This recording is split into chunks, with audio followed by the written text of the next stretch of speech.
क्या कारण रहे हैं जो संस्थात्मक ढंग से वहां पे चीजें या जो डेमोक्रेसी थी वो पहुंची क्यों नहीं, या स्थानीय स्तर पे जो जनसामान्य है वो इस प्रक्रिया का भागीदार क्यों नहीं बनता है, उसके पीछे कारण।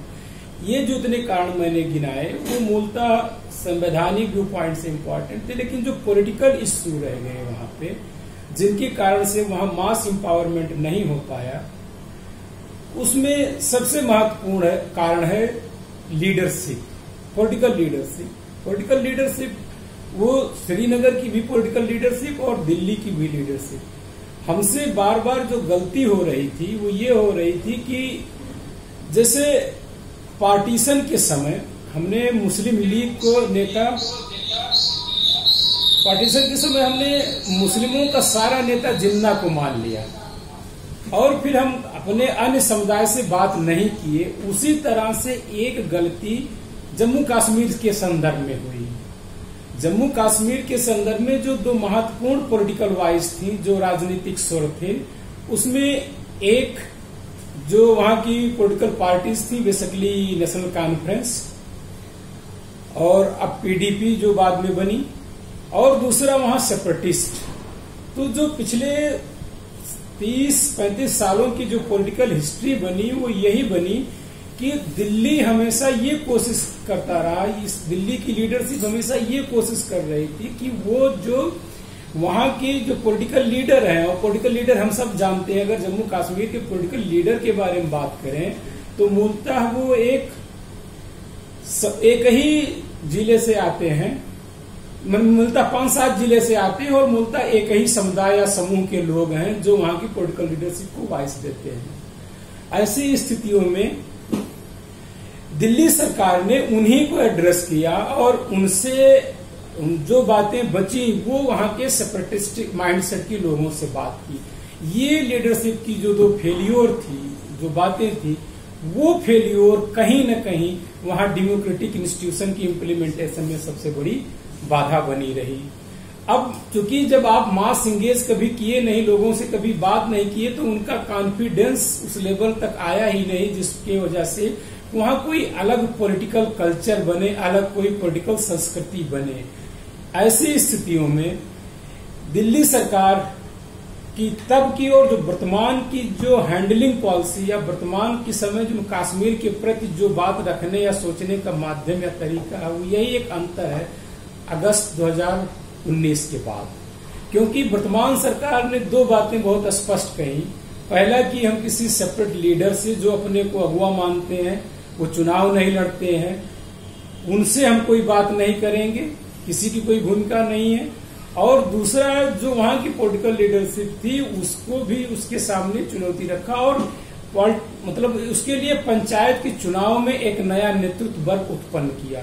एक तो सबसे बड़ा कारण यह रहा कि जो पॉलिटिकल वॉइस का रिप्रेजेंटेशन रहा वो वहां की जनता को ना मान करके वहां के जो कुछ रहनुमा थे, 5-7 लोग रहनुमा थे, उनको नेतृत्व मान लिया। दूसरा ये सब जानते हैं कि वहां इंसर्जेंसी रही है, वहां आतंकवाद रहा है, वो डर आम लोगों की है, बनी रही। और उसका कारण ये रहा था कोई गवर्नमेंट सपोर्ट नहीं दे पा रही थी, ताकि लोग आए तो लोग चुप हो गए और अपनी बात रखने की कोशिश नहीं की। तो एक बड़ा कारण बनता है जो पॉलिटिकल लीडरशिप की जो फेलियर थी जम्मू कश्मीर के संदर्भ में, जहां पे ये हम अपनी बात या केंद्र सरकार की नीतियां वहां पे लागू या बन नहीं पाई। दूसरा जो महत्वपूर्ण इस विषय को लेकर के आता है वो आता है जो संवैधानिक प्रावधान थे। क्योंकि संवैधानिक प्रावधान ऐसे थे जो भारत के संवैधानिक प्रावधान थे 370 के पहले मतलब स्थिति में लगभग 213 प्रावधान ऐसे थे जो जम्मू कश्मीर में लागू नहीं थे। तो आप ये सोच सकते हैं कि अगर ये भारत की अगर 395 अनुच्छेद है और उसमें से 213 प्रावधान अगर लागू ही नहीं है तो वहां की जो फंक्शनिंग सिस्टम होगी, वहां की जो शासन व्यवस्थाएं होंगी वो किस तरह से काम करती हैं। तो वो संस्थात्मक कारण है और ये राजनीतिक कारण मिल करके वहां का जो प्रोसेस को हर्डल्स किया वो रोका, वो डेवलपमेंट का प्रोसेस था, विकास की प्रक्रिया को रोका।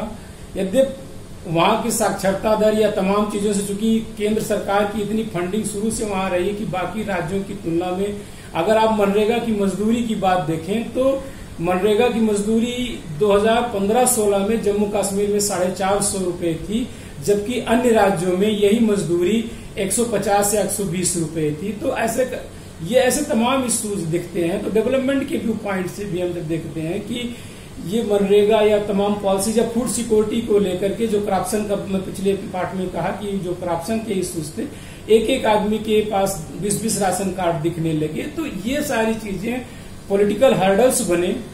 पॉलिटिकल हर्डल्स के कारण वहां कोई वॉइस नहीं बन पाई, अल्टरनेटिव वॉइस नहीं बन पाई, और फिर वो कन्फ्लिक्ट वो जाकर के दिखा उसके विकास के मुद्दे पे।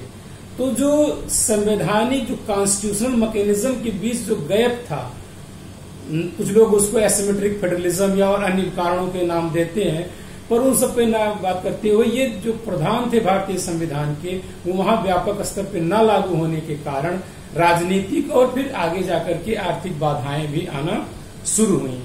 अब इसका फायदा कौन वर्ग उठाया? उसका फायदा वहां उठाया वहां का जो पॉलिटिकल क्लास था। पॉलिटिकल क्लास कहीं न कहीं वहां के सिस्टम को एंजॉय किया और वहां के सिस्टम को देखता रहा। और फिर पिछले 70 साल में हुआ क्या कि एक पॉलिटिकल कल्चर ही ऐसी डेवलप्ड हो गई। अगर हम उसको पॉलिटिकल कल्चर के व्यू पॉइंट से देखते हैं, यहाँ एक पॉइंट ध्यान देने वाली है, डेमोक्रेसी व्यू पॉइंट से ध्यान देने वाली है। ये माना जाता है कि किसी भी जनतांत्रिक प्रक्रिया में, डेमोक्रेटिक व्यवस्था में पार्टिसिपेशन आवश्यक है। अगर इस दृष्टि से देखा जाए तो जम्मू कश्मीर में जनता का पार्टिसिपेशन, जो मोबिलाइज वर्ग था, उसका पार्टिसिपेशन रहा है, लेकिन वो पार्टिसिपेशन सेपरेटिज्म के व्यू पॉइंट से रहा है, वो पत्थर फेंकने के व्यू पॉइंट से रहा, वो छोटी छोटी घटनाओं में धरना और प्रदर्शन को लेकर के रहा है। किसी भी अन्य प्रदेश की तुलना में वहां ज्यादा स्ट्राइक हुई है, वहां ज्यादा डिमॉन्स्ट्रेशन हुए हैं। तो ये पॉलिटिकल कल्चरल का जो गैप दिखता है पार्टिसिपेशन को, वहां रहा है, लेकिन उसकी दिशा भारतीय संविधान के दिशा में नहीं थी, जबकि वो भागीदारी थी। तो ये भी एक चीज हम लोगों को देखने की आवश्यकता है कि किस तरह से वो लोग पार्टिसिपेट किए हैं। इसमें फिर इंसर्जेंसी और जो उनका जो सबसे बड़ी बाधा, जो उनकी अगर वहां की वॉइस की व्यू पॉइंट बने या पॉलिटिकल वॉइस, जिसको हम कह सकते हैं कि जो लोग वहां बार बार कारण बताते हैं, वो कभी कभी प्रेजेंस ऑफ मिलिट्री को ही बताते हैं कि उनके सामने बहुत सारी दिक्कतें वहां से आती हैं। उसमें भी एक बात समझने की आवश्यकता है कि जम्मू कश्मीर में जो मिलिट्री का रोल रहा है, वो बेसिकली एक कंस्ट्रक्टिव डिफेंस का रहा है।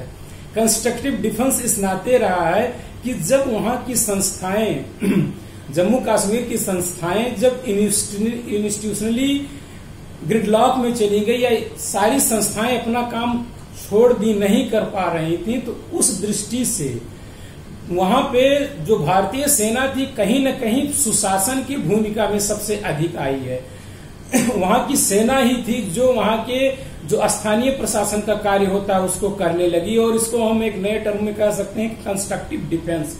कंस्ट्रक्टिव डिफेंस का मतलब यह है कि जो मिलिट्री है वो केवल नागरिकों को बाहरी दुश्मनों से प्रोटेक्ट नहीं कर रही, बल्कि उनके डेवलपमेंट में सहयोग कर रही है, हर तरह से कोशिश कर रही है। और इसी नाते वहां सेना कह सकते हैं कि ये जो 3 पिलर जम्मू जो कॉन्स्टिट्यूशंस के हैं, एग्जीक्यूटिव, लेजिस्लेटिव, जुडिशरी, उसके साथ साथ आपका सेना भी एक पॉजिटिव रोल डेवलप किया है। क्योंकि जब सेना का नाम जम्मू कश्मीर के संदर्भ में आता है तो हमेशा उसको आपसा, ह्यूमन राइट, ऐसे तमाम इश्यूज पे चुनौती प्रस्तुत करते हैं या ह्यूमन राइट वायलेशन के रूप में प्रोटेक्ट करते हैं। पर ये मान लीजिएगा कि one of the best efficient administrative mechanism establish in the Jammu Kashmir, that is Indian army. और ये सिविल का काम कर रहे हैं, छोटे छोटे काम कर रहे हैं। उनको गैस चूल्हा पहुंचाना है, उनकी मोबाइल चार्ज करना है, लाइट नहीं है, या रोड हटाना, ऐसे बहुत सारी चीजें हैं जहां पे सेना, शिक्षा में उनका अपना योगदान कर रहे हैं भागीदारी के माध्यम से।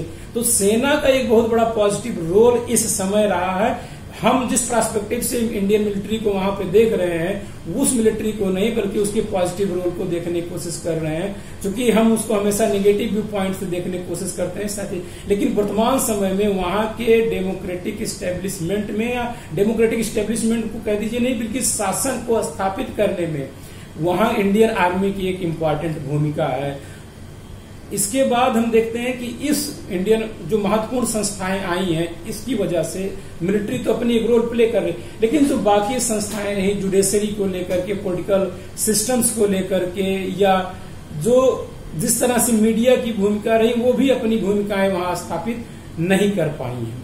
वर्तमान सरकार के सामने सबसे बड़ी चुनौती यही है कि जो चीजें छूट गई हैं वो कैसे पूरी की जाए। छूटी हुई चीजों में सबसे पहले जरूरत है कि वहां गवर्निंग इंस्टीट्यूशंस को कैसे स्टेब्लिश किया जाए, क्योंकि एक लंबे दशक तक वहां का जो बेसिकली जनता है या जो लोग हैं वो एक अलग प्रकार के पॉलिटिकल कल्चर में जीवित रहे हैं, जहां पे वायलेंस रहा। ऐसे स्थिति में उनसे बाहर निकाल के गवर्निंग इंस्टीट्यूशंस को स्टेब्लिश करना, उनको रूल बेस्ड करना। रूल बेस्ड नहीं करेंगे तो करप्शन जैसे था वैसे ज्यादा बढ़ता जाएगा। और इस व्यू पॉइंट से सबसे बड़ी इंपॉर्टेंट कि हाउ इंडियन गवर्नमेंट इम्प्रूव्ड और make better institutional governance systems, ये सबसे बड़ी चुनौती भारत सरकार के आने वाली है। दूसरी चुनौती भारत की सरकार के सामने आने वाली है डेवलपमेंट को लेकर के, कि पॉलिसीज अपनी जगह, पॉलिसीज प्रोग्राम है, वो कैसे जन सामान्य तक पहुंचे। जन सामान्य पहुंचने का कारण ये है कि जम्मू रीजन, स्पेशली उसको जम्मू रीजन को अगर आप देखेंगे तो उसका जो ज्योग्राफिकल ट्रेन है, जो उसकी भौगोलिक क्षेत्र है, वो काफी पहाड़ी क्षेत्र है। पहाड़ी क्षेत्रों में चीजों को पहुंचाना इतना आसान नहीं होता, इतना इजी नहीं है। इस नाते दूसरा प्रमुख पार्ट है जम्मू रीजन का, वो है बॉर्डर एरिया का डेवलपमेंट। क्योंकि सबसे जो प्राइमरी हैंड का जो डेवलपमेंट है बॉर्डर एरिया का, वो आवश्यक है, क्योंकि वो मेजर फ्रंटल अटैक वही लोग सहते हैं, जो प्रमुख आक्रमण होते हैं वही लोग सकते हैं, और उनका जीवन हमेशा पीड़ा। तो उनको कैसे प्रोटेक्ट किया, हालांकि उसमें राष्ट्रपति शासन में उनके लिए भी रिजर्वेशन की व्यवस्था की गई है, पर यह भी देखना होगा कि उनके लिए कौन सा ऐसा प्रावधान किया जाए ताकि लोग वहां से माइग्रेट ना करें, या वहां के रिप्रेजेंटेशन को कैसे देखा जाए। ये जम्मू कश्मीर रीजन की बात है। इसी तरह बैली में भी हम देख सकते हैं कि जो जम्मू कश्मीर, जो बैली रीजन में भी आतंकवाद मात्र 5 जिलों में सबसे ज्यादा प्रभावित रहा है। बाकी कश्मीर ऐसा नहीं है कि वहां पे जो वोलेटाइल सिचुएशन थोड़ा सा कम है, उस क्राइटेरिया को भी ध्यान में रखता। अगर पूरे जम्मू कश्मीर वैली में नहीं संभव, तो कम से कम जहां पे टेररिज्म का इफेक्ट कम है, वहां सरकार डेवलपमेंटल पॉलिसीज और प्रोग्राम को अपने इंस्टीट्यूशन के माध्यम से ले चलने की कोशिश करे। तीसरा जो सबसे बड़ी चुनौती सरकार के सामने आने वाली है, इन सारी चीजों के बीच कैसे उनकी बॉन्डिंग को, कैसे उनके इमोशनल लिंकेजेस को स्टेब्लिश किया जाए, ताकि वो उनके अंदर एक जो फीलिंग बन गई है, कहीं ना कहीं वो जो फीलिंग आती है इंडिया वाला वर्ड की, जब आप वहां जाइए और किसी से पूछिए तो इंडिया बात करते हैं या नई दिल्ली की बात करते हैं। एक तरह से ये सब दिखाते हैं कि कहीं ना कहीं वो अपने को थोड़ा सा, बेसिकली बैली रीजन में थोड़ा सा इस चीज को अलग दिखते हैं। इस साइकोलॉजिकल गैप को हमें कैसे पूरा करना है, उसमें तमाम सरकार ने योजनाएं चलाई। प्रधानमंत्री स्कॉलरशिप योजना जिसके माध्यम से है, फिर सेना भी चलाती है जो यहाँ से वहां से बच्चों को ला करके भारत के अन्य भागों में घुमा। लेकिन इस चीज का कि कैसे जन सामान्य अंतिम आदमी तक वहां पे पहुंचे, क्योंकि सबसे पहले जो सेंस ऑफ डिप्राइवेशन, बाकी ऐसा नहीं है कि भारत के बाकी प्रदेश ऐसे हैं जहां पे सारी चीजें पहुंच गई हैं, वहां कोई पीड़ा नहीं है, वहां कोई कष्ट नहीं, वहां डिप्राइवेशन नहीं है, पर जो सेंस ऑफ डिप्राइवेशन की जो फीलिंग है वो जम्मू कश्मीर में ज्यादा है बाकी जगहों की तुलना में। इस नाते उसको साइकोलॉजिकली लेवल पे उसको समझने की आवश्यकता है। इसके बाद हम देख सकते हैं कि वहां का जो पॉलिटिकल इलीट है उसको कैसे मेन स्ट्रीम में रहे अलग बात है, लेकिन उसकी जगह एक नई लीडरशिप जनरेट करना पड़ेगा। अन्यथा जब भी चुनाव होंगे 1-2 साल में, तो ये 1-2 साल में चुनाव होने के समय अगर वही लीडरशिप फिर उनके हाथ में चली गई जो वहां की एग्जिस्टिंग लीडरशिप थी, तो निश्चित रूप से ये आतंकवाद का विषय और सारे विषय दोबारा उभर आएंगे। क्योंकि हम सब जानते हैं कि बैली में आतंकवाद इस समय समाप्ति के कगार पे है।